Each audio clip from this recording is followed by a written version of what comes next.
I expected something bigger. I passed the bar! And depending on when I actually end up editing this, I think we're about to reach the 1-year anniversary of my channel, so my parents are certainly proud of one of those things. Also, feeling vulnerable today.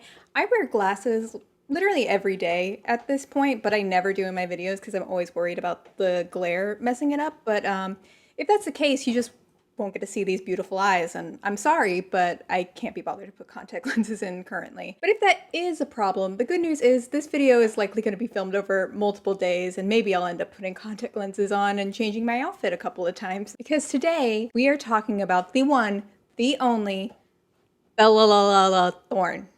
Someone who is simultaneously a Disney star, an accomplished rapper, ex of Tana Mojo, just a few things to list on her resume, and the perfect candidate for a deep dive. So join me while I drink this questionable champagne. Should it be this dark? I don't think it should be this dark. Bella Thorne was born on October 8th, 1997 in Pembroke Pines, Florida, which is just outside Miami, to Tamara and Delancey Ronaldo Thorne. She has 3 older sisters, and one we will see quite frequently throughout her career is her older sister, Dani. And I love how if siblings look nothing alike, if they look a lot alike, the reaction is the same. It's just like, wow, siblings. Crazy, right?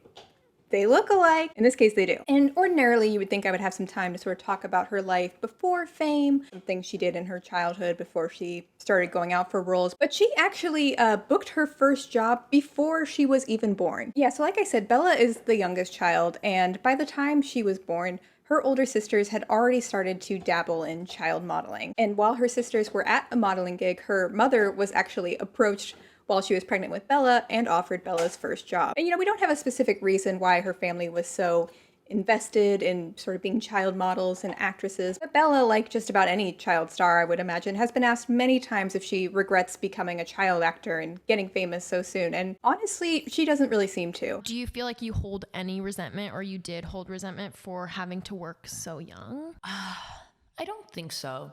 I don't feel resentful of the way that I grew up in that sense, because it also made me extremely good at what I do now. It gave me everything that I have now, and it also gave me this workhorse mentality, which isn't always great when you are a little child and you want to do little child things.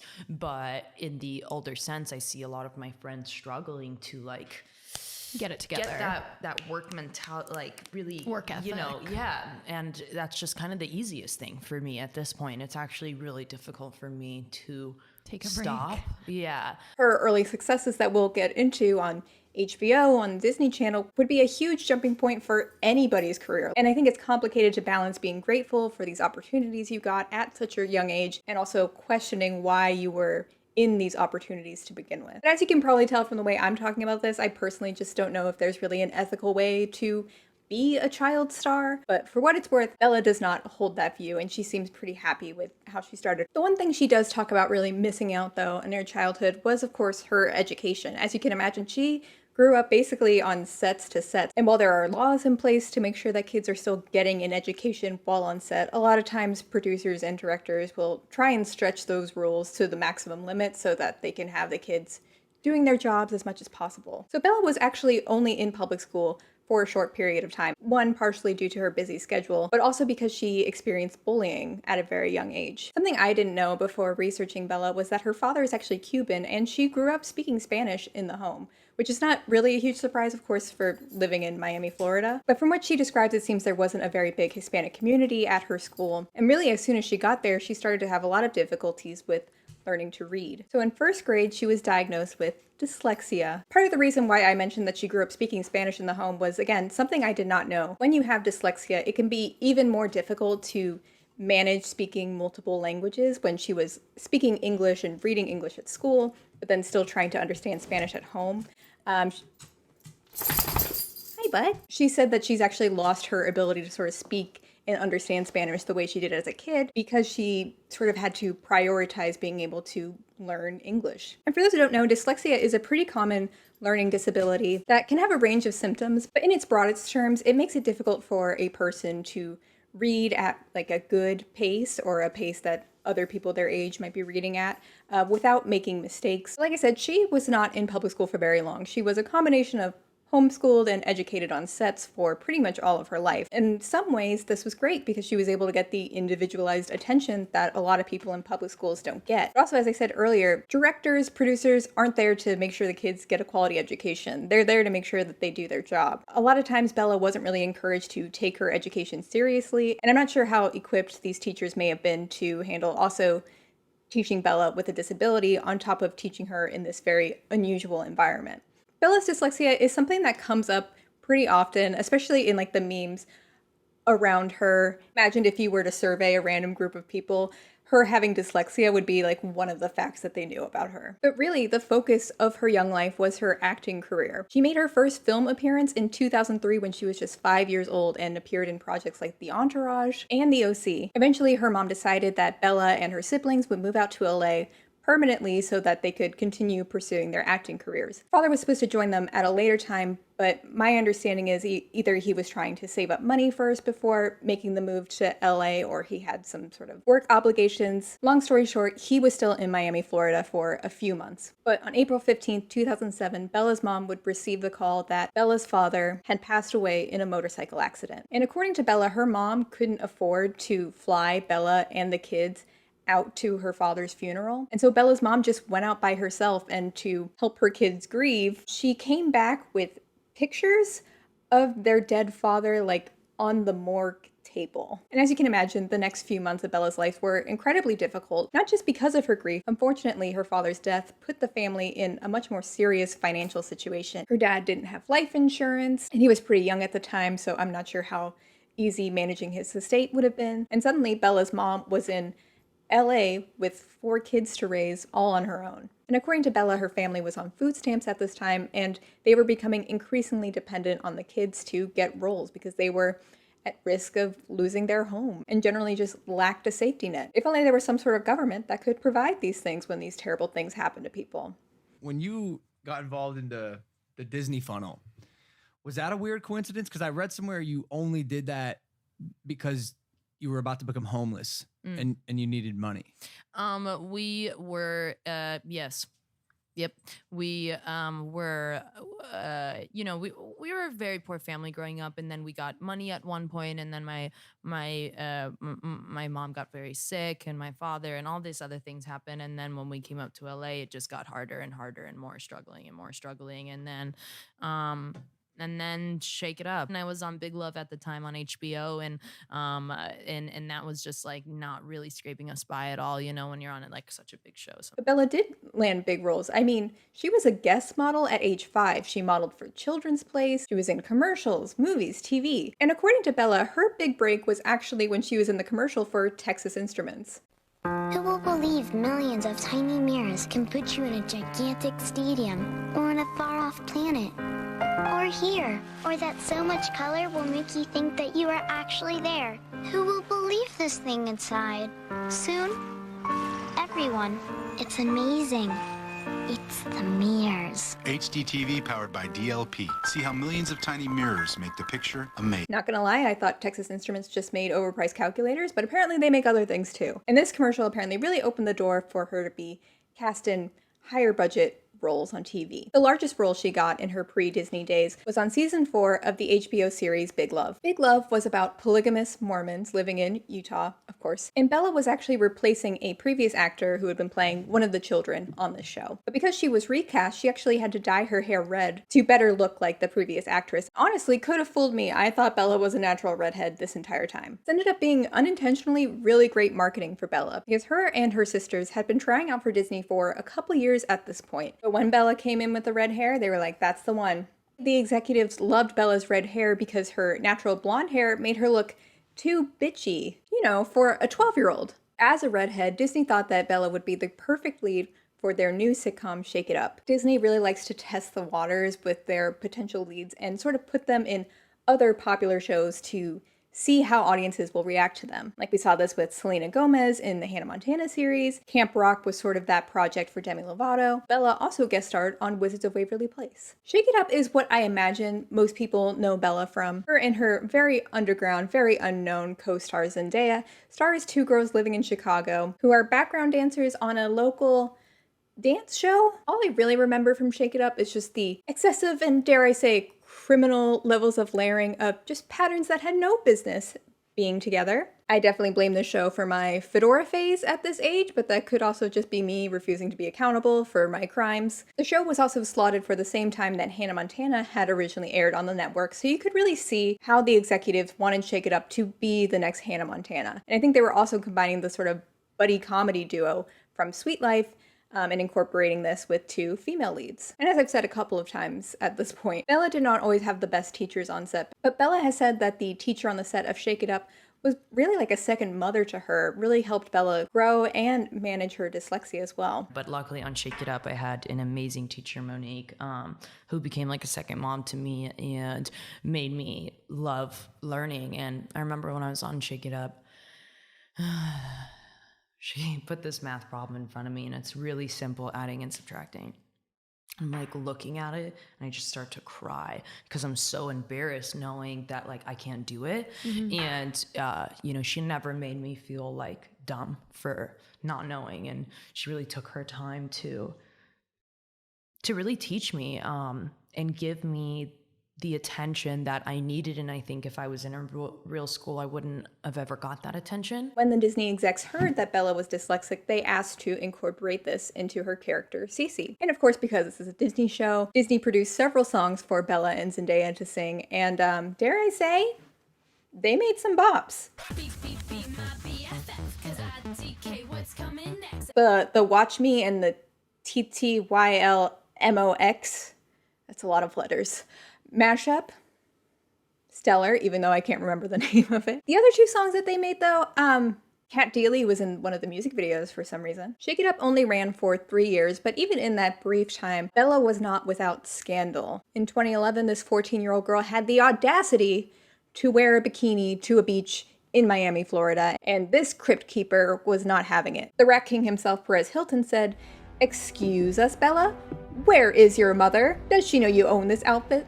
Please don't tell us she bought it for you. We're really very shocked by this. What's going on over at the House of Mouse these days? Okay, WTF? This girl is 13 years old. Inappropriate much? I would argue it's inappropriate to write an entire article about a twin girl's body in a bikini, but I guess that take was too revolutionary for 2011. Because this picture and this article ended up being so scandalous that the Disney execs actually had to have a sit-down talk with Bella. In Bella's side of the story, they were talking about potentially firing her because she didn't align with the brand, and of course the Disney execs have a much gentler perspective on this. According to Bella, they said, "You're lucky that Bella has such a fan base that we can't afford to fire her at this moment.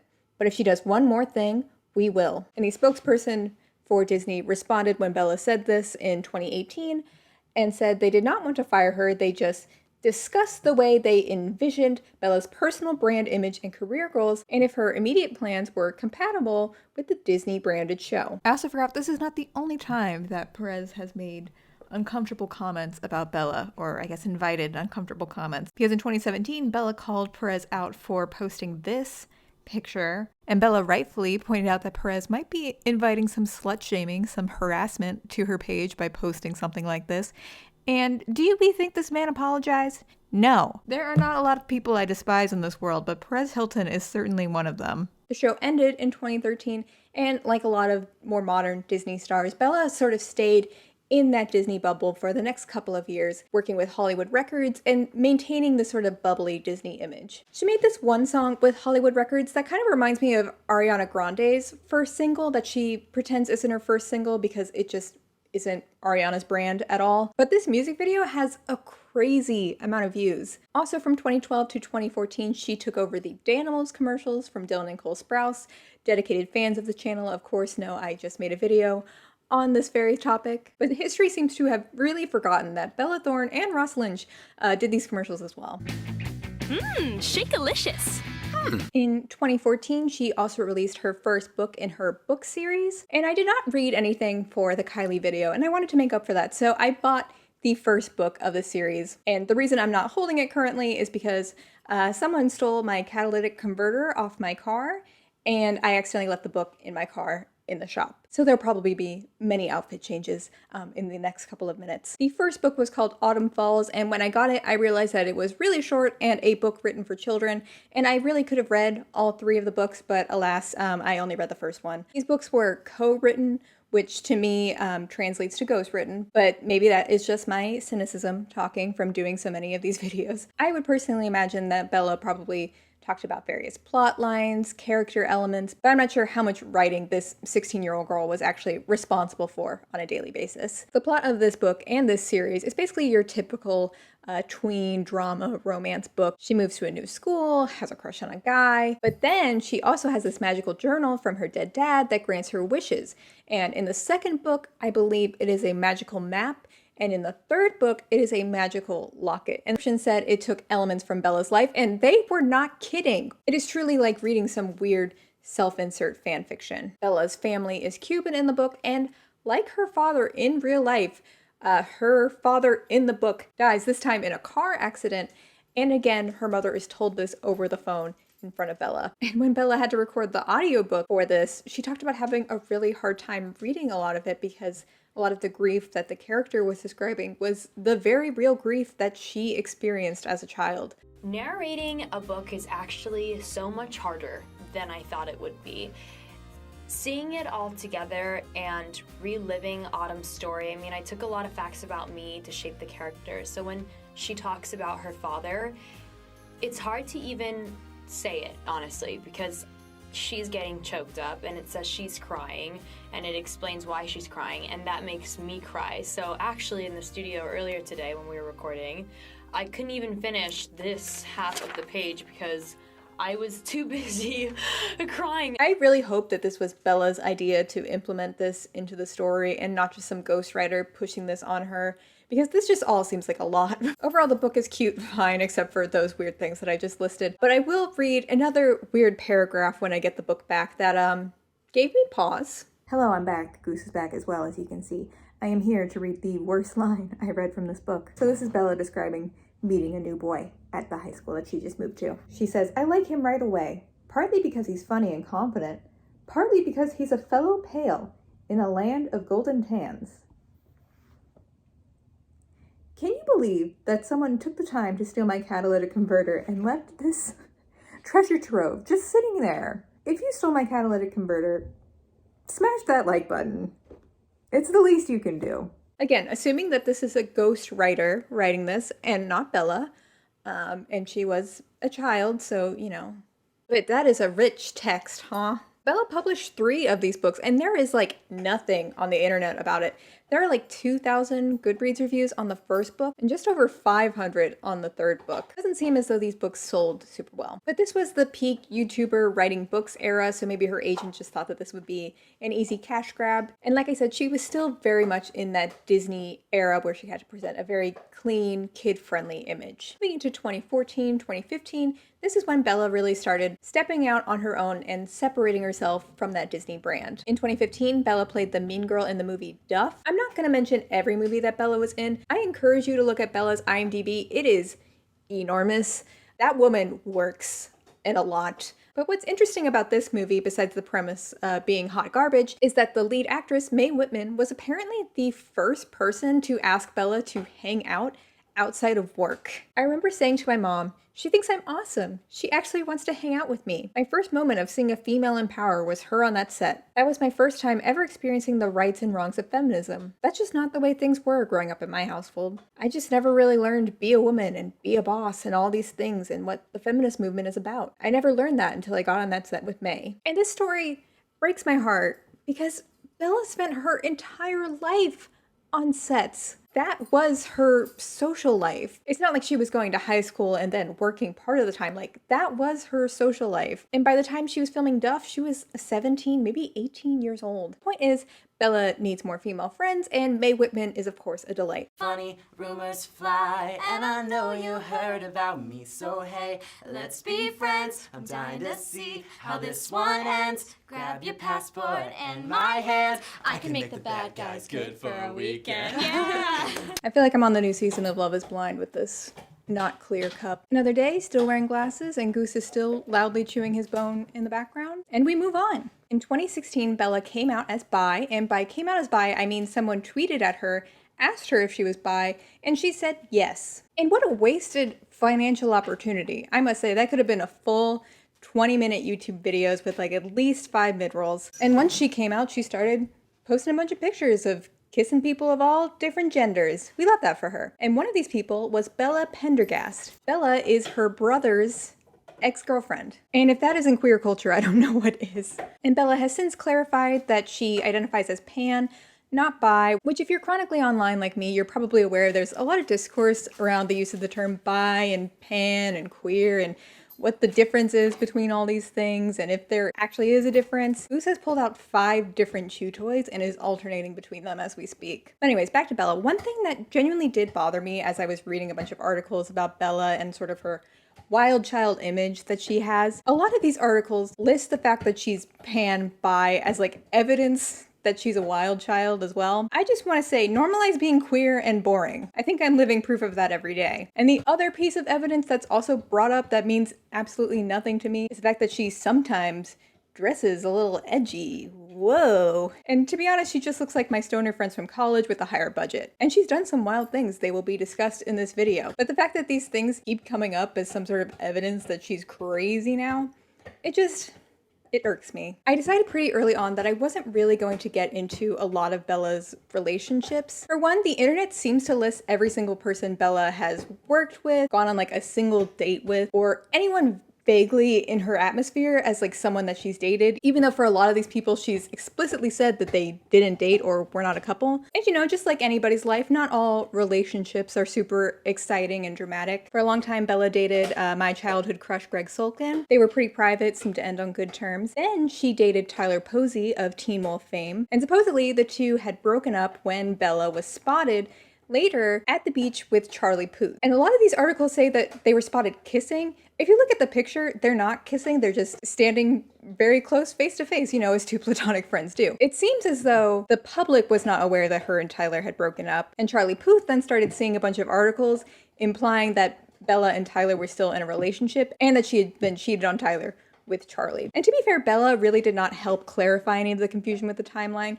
Like, she tweeted this one Polaroid of her and Tyler kissing well after they'd broken up, and who knows, like, in real life what she was communicating to Charlie and Tyler. But Charlie thought that he had become the other man, and so he tweeted, "She told me she was not with him anymore. This is all news to me. I don't know Tyler personally, but I know he shouldn't be treated this way.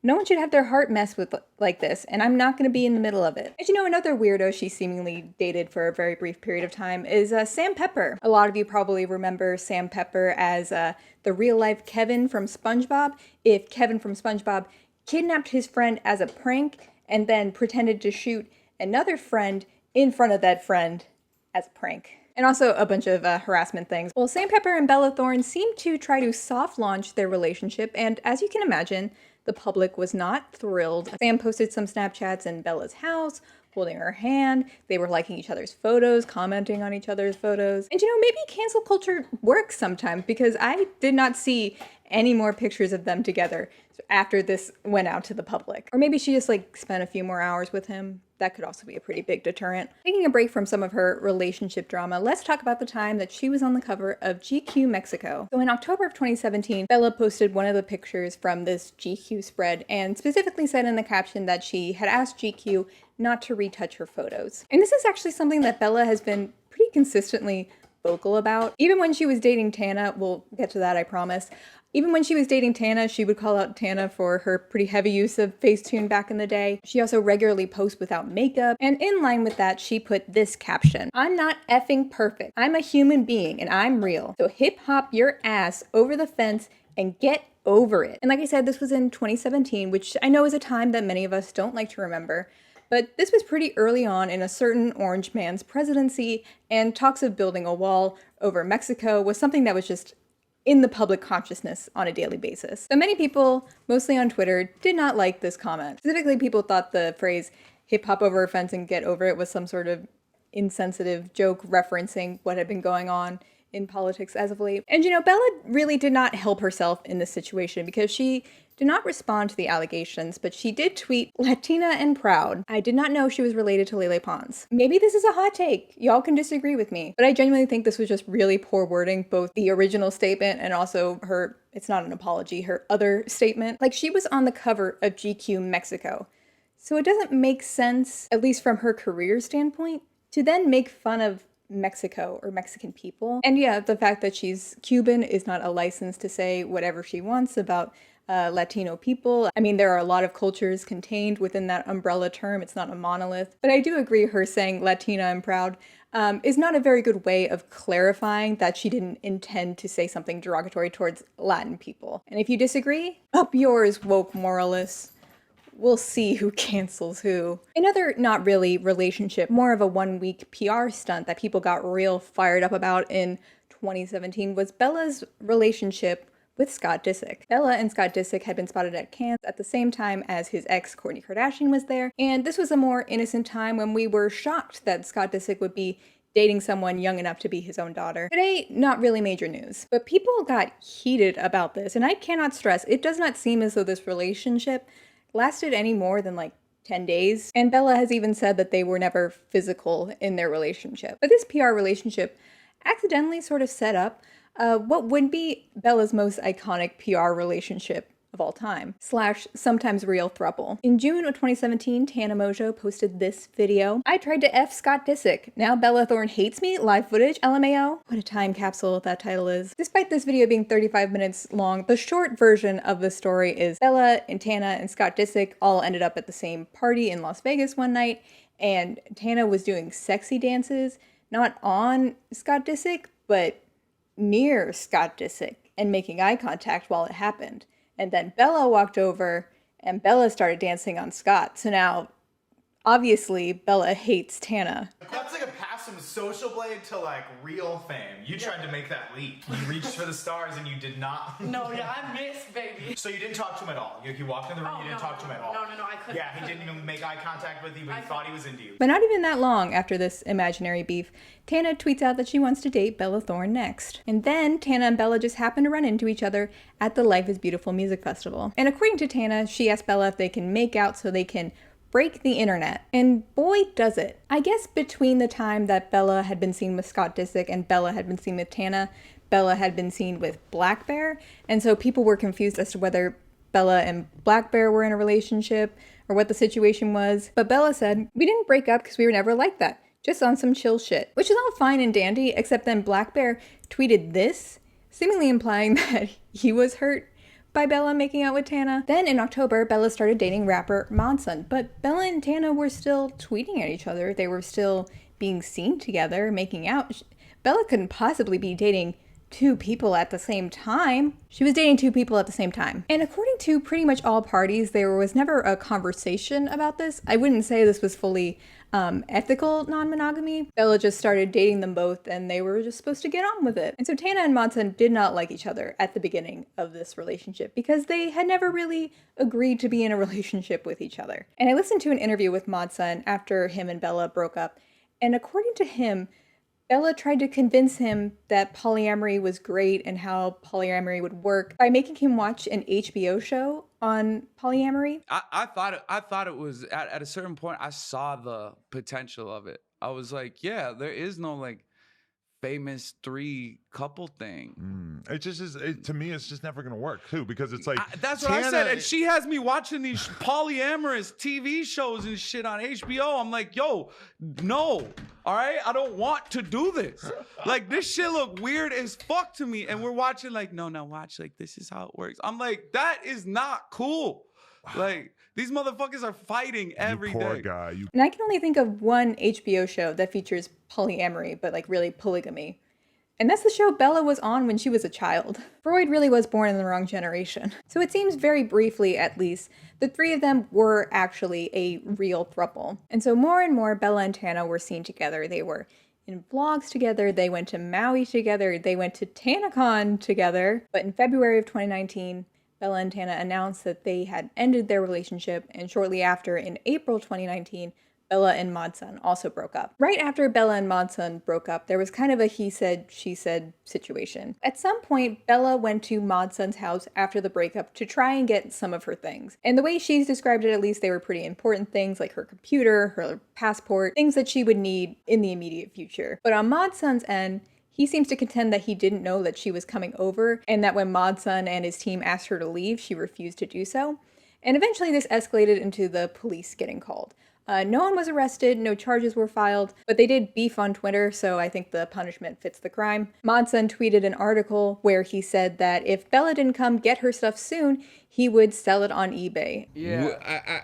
Do you still have it? Yeah, there's the update on that. Yeah, it's still here. It's at the storage unit, the Modson storage unit. I figure if she doesn't get it soon, I'm gonna have a really, really poppin' eBay site. So anybody, watching right now, just keep your eyes out, man. Yeah, keep your eyes out. You can get the Bella Thorne, maybe nose ring or something like that, right?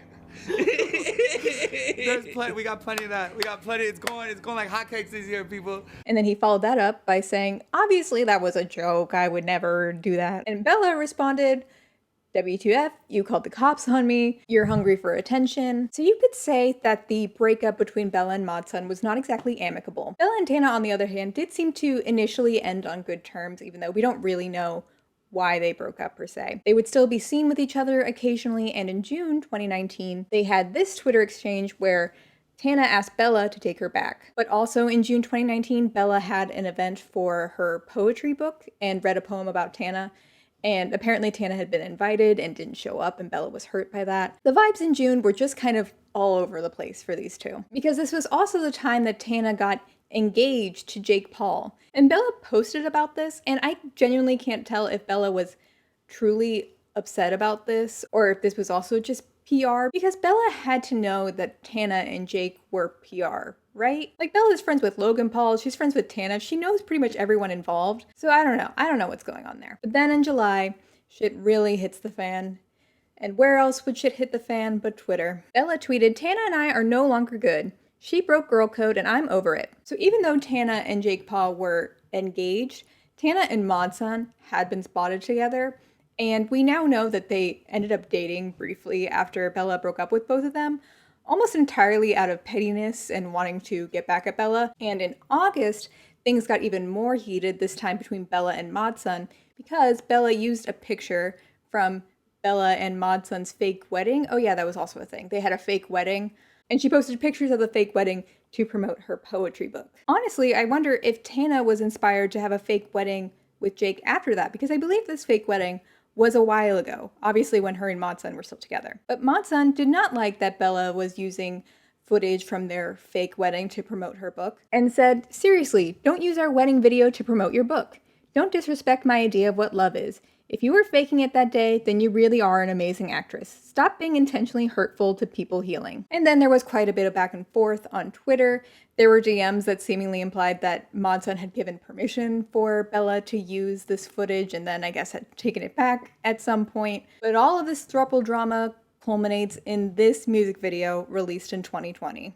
Ooh, big head on the beat. You're a stupid fucking bitch, but you already know this. And you let me see your tits, but I'm still not over it. You know, I'm sure they complied with whatever COVID restrictions were in place at that time, but the masks in the background really do emphasize that Bella just had to film this music video at the time when vaccines were not widely available. I'm not saying that if the song was really good, it would make up for the fact that she put lives at risk to film this video, but of course, Tana responded to this. She would never miss such a golden opportunity, and her friends did not hold back. Fun fact, actually really, really sad fact. One time I watched Bella Thorne's assistant cry because she screamed in her face that a grilled cheese she made was too bad and made her make another one. Hashtag SFB, get it trending. Wait, there was another one.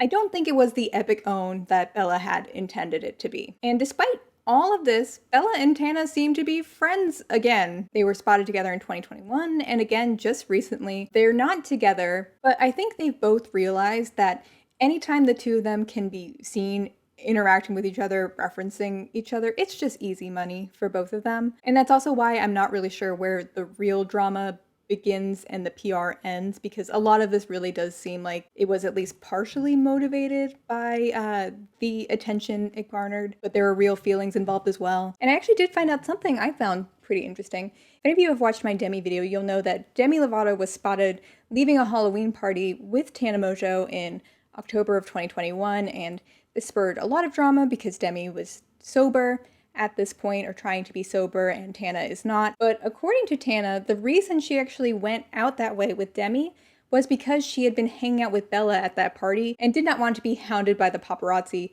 being spotted walking out with Bella. It being Halloween, it was like, hey, let's meet up here. Let's go here, whatever. So we like meet up. And it was just... How was the first like the initial like, hey? I kid you not, like as if nothing ever happened, which threw me off so much. Like we both were just like, hi, we like hugged. She looked so fucking hot. Like I was literally like, could you I wish she was in some crazy costume, like, you know what I mean? But she's like in like a little like schoolgirl fucking like skirt, like just so hot. I was like, are you fucking kidding me? Like, and then honestly, we both just like kept talking and crying and being cute. And like people actually entirely think I'm dating Demi Lovato right now. Not even Bella. Because I left one fucking party with Demi. Ironically, the only reason I left that party with Demi was because Bella was there and people didn't know we were hanging out yet. And Bella and I were both like, let's not leave this party together right now. There's 800 paparazzis. Like, let's be low key. You go in your car. That's so unlike you. I feel like you'd be like, let's get out of here. No, 100. But one, I looked atrocious. Two, I like genuinely wasn't rekindling things with her as like a clout play. Like obviously once things were fine, like posting a picture was like funny and fun for us. That's like how we are. But like the initial, in that moment, I'm not like, come on, let's go. And so Demi was like, you can ride with me. Like come in my car. And then we like leave and like there's just all this speculation. Like Demi didn't want you in their car. Like you da-da-da-da. Like all you're dating Demi. You're a bad influence on Demi. Like first of all, am I sober? No. Do I care about other people's sobriety? Yes. Not to go back on the entire Bella conversation we just had, but I dated my son for like a year. He's completely sober. I can interact and exist with a completely sober person very well. So there you go, an update and a very condensed version of that throuple. Now we're really out of order. Okay, back to 2017. Bella was cast to lead the new freeform show Famous in Love, which was developed by the iconic Marlene King, creator of Pretty Little Liars. The show ran for 2 seasons with like moderate viewership, but it was not renewed for a 3rd season. And they apparently did not tell Bella that it was not going to get renewed before this went out to the public, because she retweeted the article announcing that it was canceled and did not seem too thrilled. And when this was announced, there was also a bunch of blind items and a few articles saying that members of the cast and people on set were actually relieved that the show was canceled because supposedly Bella and Marlene had been having a lot of tension on set. I personally think it was because Bella was upset that Arya did not end up being A, but according to sources, Bella had been exhibiting diva behavior, whatever that means, and she apparently refused to participate in live tweeting to promote the 2nd season of the show. Miss Marlene did refute these rumors. She said, despite what may be out there, I am not in a feud with Bella Thorne. We have and have always had a friendly and professional relationship. But when Bella later spoke to the LA Times about this experience, she said that Freeform viewed her as uncontrollable and crazy, and believed the network called her a diva because they were scared I was going to go running my mouth if I was upset. And when the interviewer asks what they were fighting about on set, Bella says, feminist issues, other things, bullying. It's coming out of my mouth and I know you're going to print it. But there were some comments made that, I don't know. I'm trying to find a way around it. One issue is when you have a young girl who is on your show, you can tell her that she's ugly or she's fat or she's this or she's that because that's going to make her feel bad. Supposedly Bella had accidentally been forwarded an email of like casting directors saying that she was ugly, and then they were like, oh my god, I'm so sorry Bella, you weren't supposed to see that. And according to Bella, she was promised changes for season 2 that did not come to fruition. All right, our next story is not a fun story, and I'll have this timestamp up if you do not want to hear about crimes done to children, which I cannot name on YouTube. And also, we're not going to be going into detail about any of these crimes, but just so y'all are aware that that's what this is. So I'm sure a lot of you remember that in late 2017 to early 2018 was the start of not the Me Too movement, because at least in my understanding, the Me Too movement has a much longer and more complicated history than that, but the Me Too movement that existed on Twitter and is most commonly referenced in mainstream discourse. This is because a lot of mainstream celebrities were speaking out against people like Harvey Weinstein and other people in power who had used their positions of power to abuse just a wide spread of people. So in early 2018, Bella revealed through an Instagram post that she had also been abused as a child, and I'll put the Instagram post up here that you can pause to read, but I'm not going to read it out loud. And this is something I really regret not saying in my Demi Lovato video. But Bella has specifically chosen not to identify the person who harmed her as a child. That is 100% her choice. She has specified that it was not someone from Disney, it was someone in her home life. And because that is a pretty narrow group of people, I have seen people speculate online as to who they think it is, and I think that's totally inappropriate. So even if you think you know who that person is, please don't name them in the comments, because one, we don't know. That's a very serious thing to just throw out there. And two, that's just Bella's wishes. She doesn't want that known. And the other reason why I'm not going into more details that are out there is because Bella has also said very publicly that one of the reasons she chose not to identify the person who harmed her and not to go into details about what was done to her is because she doesn't want that association where every time you see her, you immediately think about those horrible things that happened to her. And so I'm including the story because this is a video about the life of Bella Thorne. And I feel like if I were to leave the story out, the comments would just mention it anyways. But this is the extent that we are going to focus on that story. But I just don't want to make people's trauma worse by speculating and telling stories that aren't mine. So there is not a smooth or fun transition to get back to fun pop culture stuff. So here's a picture of Goose. All right, in April of 2018, Bella and her sister Dani launched their new music label called Filthy Fangs. And one of the debut songs from Filthy Fangs was the iconic Bitch, I'm Bella Thorne. Got some more security in the lobby, cause everywhere I go I guarantee paparazzi. I'm not trying to front, you see me riding shoddy, so paparazzi make sure you get good shots at me. And one of the things I loved about the Bitch and Bella Thorne music video is she has the Autumn Falls book series in there. And I think maybe me and 300 other people got that reference. Bella put some deep lore in this music video. And I haven't really gotten into Bella's discography other than SFB. I won't say it's for me, but she does try a lot. And her music videos get like a crazy amount of views, so she's doing something right. I will also say for a professional actress, some of the acting in these music videos is a little hard for me to watch. We are gathered here today in the sight of God, and these witnesses to unite Josh and Abella in the bonds of holy matrimony. If anyone can show just cause why they may not be lawfully joined together, let them speak now or forever hold their peace. Excuse me. I have a problem with this. That's my bitch.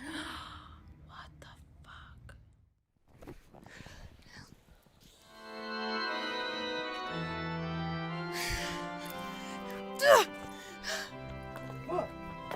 What the fuck? But again, I won't pretend Bitch and Bella Thorne isn't iconic. It is. I mean, she had merch with it. I mean, everything. Hang on, it is like really hot in here. Last time I did that take, it like really doomed my hair. So if my hair looks stupid now, it is what it is. I mean, let's face it, you're not looking at my hair. You're looking at this incredible shirt that I got for $20 off Poshmark.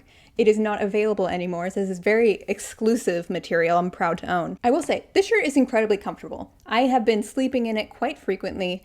It has the little Filthy Fangs logo on the tag. And I mean, I really like that I can just wear this anywhere. I can dress it up, dress it down, wear it to funerals, weddings. I mean, there truly are no limitations. And her sister actually launched quite a number of different collections of merchandise through the Filthy Fangs website, but it doesn't seem like a lot of it is available, at least at the moment. Another thing I forgot to mention, so Bella, as you can see, released these ski masks, and they bear a pretty striking resemblance to the ski masks used by the Russian pop-punk feminist group Pussy Riot. And Pussy Riot noticed this and went on Twitter to talk about it and said, hope Bella is joining us to protest in the Red Square. And Bella just responded, fuck the Red Square. And so I don't even know what to make of this interaction. Speaking of, even though Filthy Fangs was a music label, she also launched her makeup collection through the brand Filthy Fangs, and the makeup collection was also called Filthy Fangs. And I believe this was all on the same website at some point. So the brand launched with 2 palettes, one for $50 and one for $60, each with 9 pans of eyeshadow. I will say, in the year 2022, with just so many celebrity makeup palettes, influencer makeup palettes, I commend Bella for coming out with something that isn't just a ripoff of the Modern Renaissance palette or just a lot of beige. Like, this actually looks like something Bella would wear. But you know, 50 to 60 bucks for a 9-pan eyeshadow, especially from a new company, from Bella Thorne, is a hard sell, and people were not thrilled about the price tag. And price point aside, people were very concerned that Bella's palettes had a lot of similarities to another indie brand, Juvia's Place, which if you don't know Juvia's Place, it's also known for this classic 9-pan eyeshadow look, also for bright eye colors, and it's pretty well loved in like the beauty guru sphere. And the owner of Juvia's Place actually did respond to this and said, "We've seen the backlash and it's uncomfortable to watch. Yes, there are some similarities across every spectrum, but we need to keep pushing forward. It's unacceptable. Seems like Bella's team members didn't do enough research. Hopefully they'll learn from this experience and move forward shining. We wish them the very best of luck." And you know, Bella really took this comment to heart and decided to fuel even more of the flames on Twitter by tweeting and deleting this series of tweets. "I bet you we have the same manufacturer. I'm supposed to look up every palette ever made. How dare someone else have a purple that looks like mine?" And then Bella quote tweeted this new launch from Juvia's Place and said, "Honestly, this one is dope. If I were to copy one, it'd be this one." And despite this controversy, Bella said the palettes sold out within a day. But what's weird is I tried to look for old Filthy Fangs palettes like on Poshmark or something just to see how many people might have bought this, and I could not find any articles about like restocks or how much Bella had in stock, what she sold in the first place. What's even weirder is in November of 2018, so a few months after this, Allure publishes this article talking about Bella's first makeup brand, and it's an entirely different brand with entirely different makeup products, entirely different packaging, and it makes zero reference to the fact that Bella has fully done this before not that long ago. So this makeup line was Thorne by Bella, and at least with the Filthy Fangs palettes, I saw people on Twitter had bought them. I saw a handful of YouTube reviews. I have found nothing that Thorne by Bella ever launched, existed, that people purchased it. I couldn't find any evidence of that at all. It felt like I was in the Danimals video all over again. So if you purchased Thorne by Bella or even saw Thorne by Bella before, please let me know. Is this real? I don't know. In 2019, Bella released this poetry book called The Life of a Wannabe Mogul, Volume 1. And to my knowledge, there does not appear to be a Volume 2 or any sort of follow-up. She does talk about the title of this poetry book on Logan Paul's podcast, and I know I'm not the only one who does this, but I always read Logan Paul's podcast name as I'm Paul Civ and have to like mentally correct myself every time. And it's just very interesting to hear like a 2019 take on wanting to be wealthy for the sake of wealthy. Now Elon Musk is like a genius businessman. I think that who really got me here is like my father's worth ethic. He always said, if you're gonna do something, then you better be the best damn at it. Like you better literally break your bones trying to be the best. And I really do think that that's how I got here with all the different shit that I like to do, the mogul type vibe of dipping my hand in every pot. Because I really didn't have like a background of being like, you know, oh, do this or do that. And it's kind of just like, oh, what does what does being a mogul mean to you? To me, being a mogul means like having 7 passive incomes and like 3 companies that you work on and then 2 other ones that are over here. Like to me, Who are some examples of moguls? I mean, like obviously Elon Musk. Elon is Musk, yeah, for yeah, sure. you know, there's actually there's quite a lot of moguls. You know, even just there's a lot of moguls out there, but for me, it's definitely just dipping your hand in every pot and really kind of trying everything and making it work somehow. I also think it's interesting that the title of this book seems to admit that this was just some sort of cash grab. But regardless, this poetry book is a rich text. So originally, Bella had already written 2 full poetry books, handwritten, and accidentally left them on a Delta flight. And so she wrote this book in 2 weeks on a typewriter, and she was working on a film set at the time, so she brought the typewriter to the set and was just click-clacking away between takes. And this book has been compared to Gabby Hanna's poetry book, and I can see why, at least based on the poems I've seen from Gabby online. I mean, I haven't read Gabby's book, I don't hate myself, but I will say this book, I mean, it feels like it was written in 2 weeks, but it genuinely does capture that like energy of me just like opening Bella's journal. She includes her doodles, and also she keeps in the typos as sort of a representation of her dyslexia. And that is also something else worth pointing out. I don't know if anyone is thinking about buying this book, but I will say if you have any sort of vision issues, some of the pages are like so faded that I had difficulty reading what it said, and I pretty much read all day, every day. So I'm not sure how accessible this book would be. But with that being said, I did not hate reading this book. She does talk about the emotions of choosing not to come forward against the person who harmed her. She also talks about her toxic relationship with her mother, which they seem to kind of go on and off again on speaking terms. And even though this book is very rushed, the emotions conveyed in the book do feel genuine, and they do feel like things that a lot of people in her audience can probably connect to. But again, you can definitely tell that this was written in 2 weeks. I listened to a lot of podcasts that she went on in 2019 to promote this book, and pretty much every time she's asked about how she has dealt with the grief of her father. And she kind of has this ramble about how time is a crane, and she says that this is from her poetry book. Do you have any advice for anyone who's listening that's kind of going through something similar? Maybe they just lost a loved one. There's nothing you can really say that's going to make that pain and that forever loneliness and that kind of hole that will be there forever in your heart. I wrote something in the book where it talks about time and how time is like this crane that's just like crushing you. And when that moment happens, you're crushed and you can't breathe. And then time allows this crane to just like minuscule, second by second, come off of you, and it gets better. It doesn't get easier. A lot of people say that death, like, oh, it does. It gets easier. It doesn't get easier. It just gets better. I don't even know that better is like the right term to describe it, but like, at any time of the day, I could be like, oh, I'm sure my dad would have liked these vodka cucumbers. And, that moment comes up that might make me cry, or having coffee or something else. And yeah, just that sadness never goes away. So I don't really have any good advice for that. And I kind of thought that the version in the book would be more put together than her sort of off-the-cuff comments in the podcast. But there really is no difference. She was kind of just reading the poem out loud. Death is like this heavy rock laying on you, and there's this really slow crane lifting this rock off you. This crane is taking its sweet time. Time is the crane. I see the idea, but it's just not finished. And there's also, of course, the poem about Tana that Bella was very upset that Tana didn't come for. And honestly, if I were Tana, I don't know how I would react to someone reading this poem out loud about me. It kind of gives me the same energy as someone serenading you out of nowhere. That's speaking from experience. Tana, Tana, Tana, you beautiful baby. When will you ever learn? You give the world enough just from living here. You tasteful lady. When will you ever learn? Your mind is enough, but your big behind stops traffic, my dear. Crazy baby, will you stay with me maybe? There's also some poems which I believe are written by Monson. It like has his name at the bottom, and those ones are by far the worst. I believe every note deserves to play with each other. Monson. It didn't help that I just read it in the creepiest way possible, but that's how I read it. I can't help it. But the best part about this book is, how when an author comes out with a book, they'll often send it to a bunch of like famous people or their friends to write blurbs about how great the author is, how great the book is. Bella did that with a lot of people you would not expect. And I love how it's just very apparent that most of them have not even read the poetry book when they're writing these blurbs. But here's some of them. You'll always be the Cece to my Rocky, Zendaya, easy. Snoop Dogg, yo, sitting here smoking, checking out this book of poems from my homegirl Bella.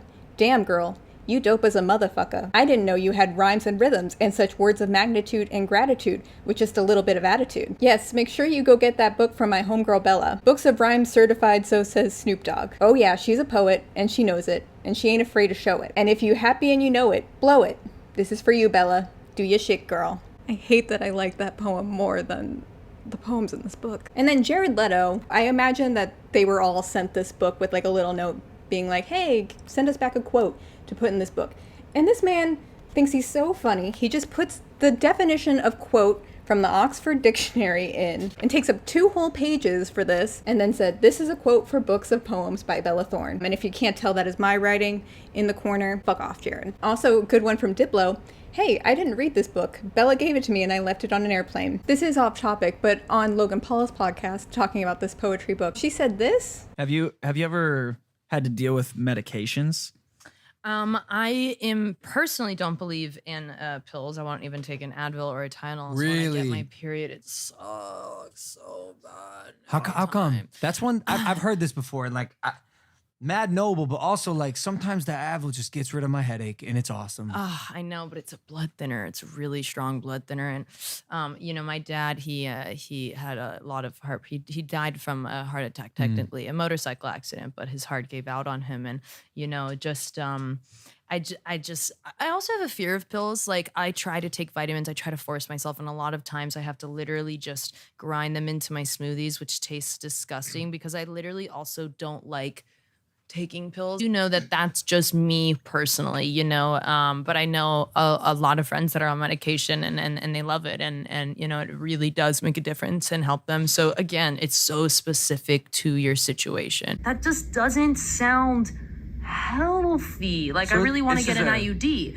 but I am like, oh, a piece of metal right next to my uterus, just sitting up there for years without taking, like, in my brain, I'm like, that just hasn't been tested long enough. That What about- just in 40 years, what does that do to your uterus? Like, I'm just I just can't, because I'm so weird about the medical system, all those things, I'm like, oh, What this is about also vaccines? problematic. What about vaccines?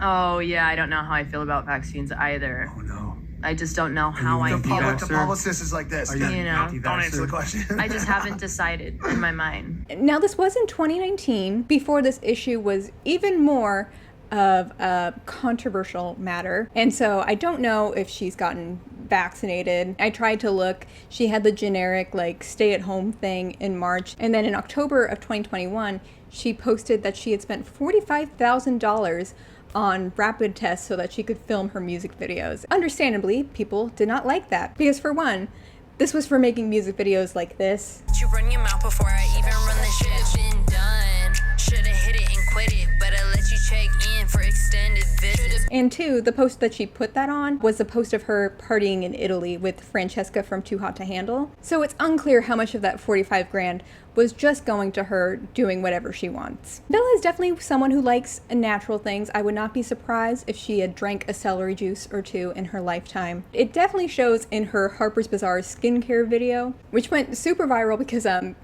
people did not like her skincare routine. I'm not a skincare expert or anything, but I won't lie, I did kind of cringe when she put sugar scrub on her eyes. But I don't know, I'm kind of glad that that genre of YouTube where people react to other people's like skincare routines has kind of died down as of late, because to me, I find that more cringy than Bella Thorne putting coconut oil on her face. But maybe that's just me. Also in 2019, she made her directorial debut, and this was for an adult film, which was produced by Pornhub themselves. This movie starred Abella Danger and Small Hands.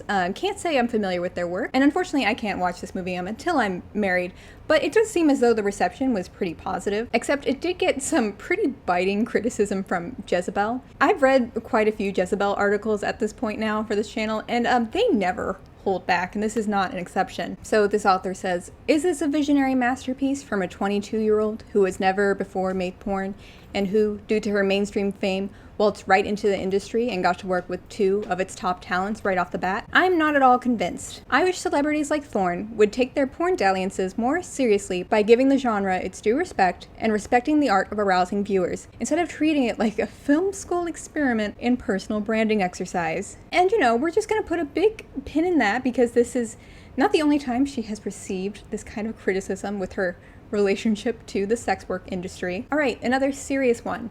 So in June of 2019, Bella's phone was hacked, and she began receiving texts from the hacker who was threatening to release her nude photos if she did not pay him a certain amount of money. So Bella posted those text messages with the nude photos, effectively erasing anything that hacker had on her at that point. And this was also pretty close to the time that a lot of celebrities had had their iClouds hacked. And you know, rather than empathizing with these women who have experienced crimes, this is a crime that happened to them, Whoopi Goldberg decided to say this instead. You cannot be surprised that someone has hacked you, especially if you have stuff on your phone. If you're famous, I don't care how old you are, you don't take nude pictures of yourself. Once you take that picture, it goes into the cloud and it's available to any hacker who wants it. And if you don't know that in 2019, that this is an issue, I'm sorry. Your age does not, you don't get to do that. Bella responded in an Instagram post and said, "Dear Whoopi,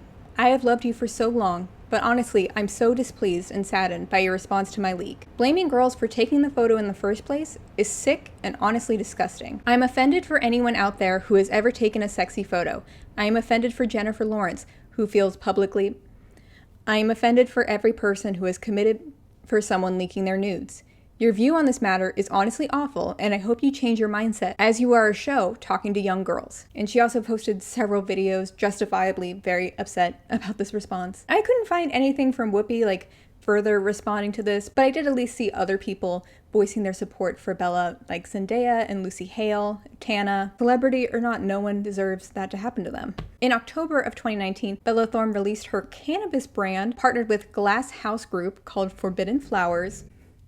This brand kind of looks like if you took normal weed and put it in 2009 Claire's packaging, and I'm not saying that is a bad thing. I love it. And you know, I don't live in a state where that is legal recreationally. It is on our ballots though. It is way too late. It is definitely past election date when I'm editing this, but hopefully y'all voted. So instead, we will just look at these pretty pictures. When launching this product, Bella also worked with the brand and Z group The Weldon Project, which among other things, advocated for the federal pardon of marijuana possession, which did recently happen. In March of 2020, Bella was on The Masked Singer, and I've never watched an episode of The Masked Singer before this, and I don't think I ever can now because I just could not handle the cringe of judges trying to guess who she was. Falling down a rabbit hole into the most amazing wonderland. Wonderland, Alice in Wonderland. See, here's the tea. I know my life scene's all new moons and rainbows. New Moon's that a song? But I came from nothing. Only through illusions did I transform my family to a better place. Self-made, came for nothing. Oh. But Bella killed it. I loved her performance. Never know how much I love you. Never know how much I care. When you put your arms around me, I get a fever that's so hard to bear. I honestly wish that she would make more music like this. Alright, the OnlyFans scandal. This is probably Bella's biggest claim to infamy. So in the summer of 2020, Bella joined the popular platform OnlyFans, and people were a little more than excited to see this former child star naked. I don't have time to unpack that. This website is mostly known for sex worker content, but as the platform has grown especially, it is more than that. It's a pay-to-view system where creators will charge monthly fees to see exclusive content, and they can also have individual paywalls for specific posts. So on Bella's page, she had an individual post worth $200, and according to Twitter screenshots, which, you know, is questionable, these were promised to be nude photos. And it's not clear how many people paid for this specific post, but Bella did gain over 50,000 subscribers within a week, and she did say that she made $2 million either in the first week or 2 weeks. Either way, crazy. But it turns out that the most scandalous picture that you could see on the OnlyFans page was this picture of her eating a hot dog. And I'm not gonna lie, I don't eat meat, but that hot dog does look good. And so as people were starting to think maybe they'd been bamboozled, Bella tweeted saying, "Yeah, I'm not doing nude photos." So people began requesting refunds en masse. OnlyFans does not just have like a reserve of funds sitting out to refund people. And so because a massive corporation hates nothing more than losing money, OnlyFans made major policy changes basically overnight. Instead of weekly payouts, creators would have to wait at least 30 days before receiving their funds. And the maximum price you could set for an individual post, like the one Bella was originally charging $200 for, was now $50. And also the max you could tip a creator was now $100. And for someone like Bella Thorne, this may not seem like a big deal. But if you're someone who depends on this content to provide for yourself, for your family, these are really drastic changes. And this platform is predominantly sex workers who already have a difficult time finding a safe and sustainable way to make money. But the good news is Bella had a great apology. She really took accountability for her actions and did not make any sort of confusing or contradictory remarks. Just kidding. So her initial reason for joining OnlyFans, besides money, was that she claimed that she was working on a project with director Sean Baker and was joining the platform as a way of doing research for the role, but also the funding from the OnlyFans account supposedly would be going to charities and also to the project. And according to Sean Baker, he said that he had nothing to do with Bella joining the website. After this blew up, he said, "I would like to make it clear that the news of me making a film, documentary, or fiction narrative about OnlyFans and using Bella Thorne as research is false. I'm not attached to this project. I'm actually in development on 2 features that I put years of research and love into, and neither of these films have anything to do with Miss Thorne or OnlyFans. Earlier this month, I had a conversation with Miss Thorne and discussed a possible collaboration in the far future that would focus on her life and the circumstances leading to her joining OnlyFans. On that call, I advised her team to consult with sex workers and address the way she went about this as to not hurt the sex work industry. This has been the extent of my involvement. I am an ally and have literally devoted my career to tell stories that remove stigma and normalize lifestyles that are under attack. I would never do anything that could possibly hurt the community. So please know this news is not correct. Thank you. So when that justification went out the window, she instead listed these reasons for joining the site. Part 1. Remove the stigma behind sex, sex work, and the negativity that surrounds the word sex itself by bringing a mainstream face to it. That's what I was trying to do. To help bring more faces to the site, to create more revenue for content creators on the site. I wanted to bring attention to the site. The more people on the site, the more likely of a chance to normalize the stigmas. And in trying to do this, I hurt you. I have risked my career a few times to remove the stigma behind sex work, porn, and the natural hatred people spew, behind anything sex-related. I wrote and directed a porn against the highbrows of my peers and managers because I wanted to help with the stigma behind sex. I am a mainstream face, and when you have a voice, a platform, you try to use you in helping others and advocate for something bigger than yourself. Again, in this process, I hurt you, and for that, I'm truly sorry. P.S. I'm meeting with OnlyFans about the new restrictions to find out why. This is fucked up, and I'm sorry. Comment any ideas or concerns you want brought up to OnlyFans, and send me your links and pics so I can promote you guys. And this story really should have died within a couple of weeks, but Bella keeps sort of digging herself bigger holes as time goes on. For example, in December of 2020, just a few months after this happened, she said, "Everyone jumping on OnlyFans, but I took the hit for doing it first."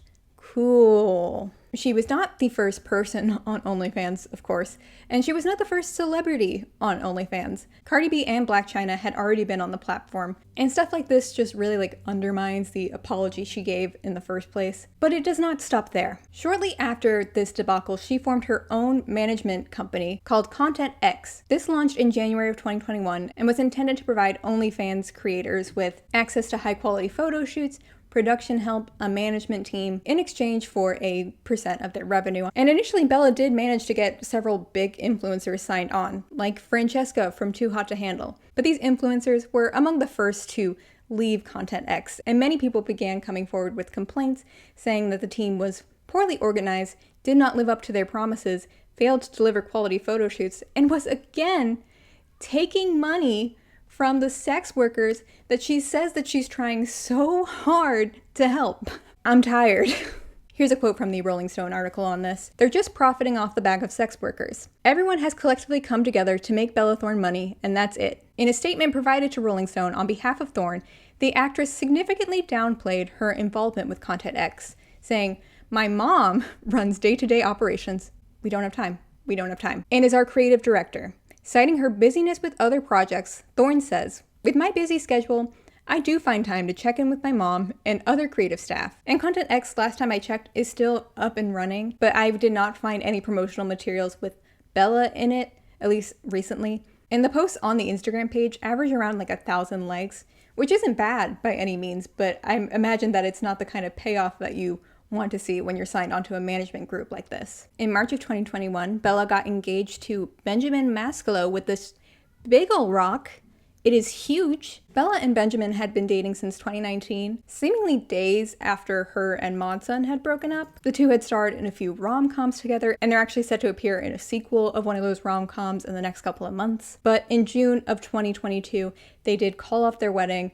They did not give any details, they just said that they had split amicably. And that brings us right up to today. While I was writing this video, Bella released a jewelry line. It's a little too soon to see what the consensus is, but Bella really is a mogul. She has truly explored every source of income that she can find. She was also Kim Possible for Halloween, and she slayed. She looked amazing. I don't think that Bella and I would be besties, but I can't pretend that I haven't enjoyed looking at her career. Funny, at times very camp, entertaining always. I mean, I have this shirt. This shirt is very comfortable. That's not a joke. But let me know your thoughts down below. And by the time I'm filming this, we have passed the anniversary of my channel, and my last video has blown up. I filmed most of this video before I release my Danimals video, so it seems like I'm not acknowledging it in those parts. I'm acknowledging it now. It's overwhelming and I appreciate it a lot. If any of you are new here, I mean, I imagine most of you haven't made it to the end of this because it's a long video. I don't blame you. But I just want to say I really do appreciate y'all, this channel, this community of people I've been able to meet over this past year. I mean, I'm a construction attorney during the day. And so having this space where I can be myself and be creative means a lot to me. Okay, I can feel myself being vulnerable and I'm gonna stop that. So anyways, if you like this video, maybe like, comment, subscribe, and I'll see y'all in the next one. Bye.